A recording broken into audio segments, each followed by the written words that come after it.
நெல்லையில் ஆணவ கொலை. நெல்லையில் ஆணவ கொலை நடந்திருக்கு.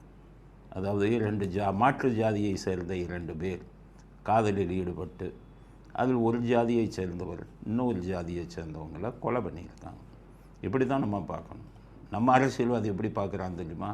நம்ம சினிமாக்காரன் இந்த ஜாதி அவனும் ஒரு மனுஷன் தானே, அவன் எந்த ஜாதியாக வேணாலும் இருக்கட்டும், அவன் ஒரு மனிதன், அவனுக்கு பெற்றோர்கள் இருக்காங்க, வாலிப வயது, அவங்க உயிர் போச்சுன்னா ஜாதியை பார்த்தா நம்ம இறக்கப்படணும், ஜாதியை பார்த்தா அதுக்கு வருத்தம் தெரிவிக்கணும், எதிர்ப்பு தெரிவிக்கணும். ஒரு மனிதனுங்கிறத பார்த்து அஜித் குமாரை அடித்து கொண்டாங்களே, அவருக்கு ஆதரவாக பேசி அத்தனை பேர்த்துக்கும் அவர் என்ன ஜாதிங்கிறதே தெரியாது. நல்ல வேளை அதில் ஜாதியை கொண்டு வரல. எவ்வளோ கொடூரமான கொலை, அஜித் கொலை, யாராச்சும் ஜாதியை பார்த்தாங்களா?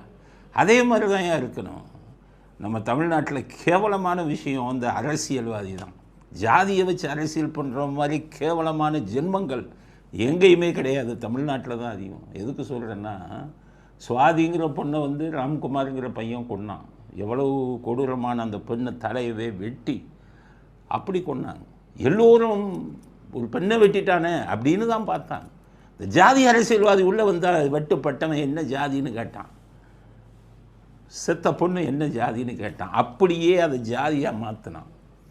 எனக்கு நான் விவாதத்துக்கு போகும்போது பேசினவன் அந்த பொண்ணு பிராமண பொண்ணு, அவங்க அப்பா ஆர்எஸ்எஸ்ன்னு கேவலமாக பேசினவன் அந்த தமிழ்நாட்டில் அரசியல் நடத்திக்கிட்டு இருக்கான். அப்படி பேசினாங்க. அப்போவே நான் கண்டனம் தெரிவித்தேன். பொண்ணை பெற்றவங்க எத்தனை பேர் நாட்டில் இருக்கான், ஒரு பொண்ணை ஒருத்தன் கொலை பண்ணிட்டானா பொண்ணை பெற்ற அத்தனை பேருக்கு துடிக்கும். நமக்கும் இந்த வயசில் ஒரு பொண்ணு இருக்குது, அதை கொலை பண்ணிட்டாங்க. அதுதான் மனிதாபிமானம். ஜாதியை வச்சு அரசியல் நடத்துகிறவங்களுக்கு உங்களுக்கு கேவலமாக இல்லையா? வேறு எதுவும் போகிறது. நடந்த கொலை மிகவும் கண்டனத்துக்குரியது, மாற்று கருத்து இல்லை. ஒரு காதலுக்காக ஜாதி அடிப்படையாக வச்சு கொண்டு இருக்காங்கன்னா இதை கண்டனம் தெரிவிக்கிறேன்னா அவன் மனுஷனே இல்லை. ஆனால் கண்டனம் தெரிவிக்கிறவன்லாம் மனுஷனாக கண்டனம் தெரிவி. ஒரு ஜாதி பிரதிநிதியாக இருந்து கண்டனம் தெரிவிக்காத, ஜாதி இதில் கொண்டு வராத. மனித அபிமானம் தான் இதில் முக்கியம். அதைத்தான் சொல்கிறேன். எப்படிப்பட்ட கொலையாக இருந்தாலும் இந்த மாதிரி ஆணவ கொலைகள்ங்கும்போது நம்ம கண்டனம் தெரிவிக்கணும். அதில் மாற்று கருத்து என்பது கிடையாது. இந்த சினிமாவில் 2 பேர் இருக்கான், இந்த ரஞ்சித்துன்னு ஒரு ஆள், இந்த மாதி செல்வம். உங்களுக்கெல்லாம் என்னையா வேலை? இதே பட்டியலினத்து மக்கள் பாதிக்கப்பட்டவன் மழையில் துடிக்கும் போது 2 பேரும் 5 ரூபா 10 ரூபா கொடுக்குறதுக்கு வக்கில்ல.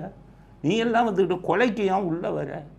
மனிதாபிமானமற்ற கொலை எல்லாம் தான் தெரியுமே, எல்லாரும் இது கண்டனம் தெரிவிக்கிறாங்க.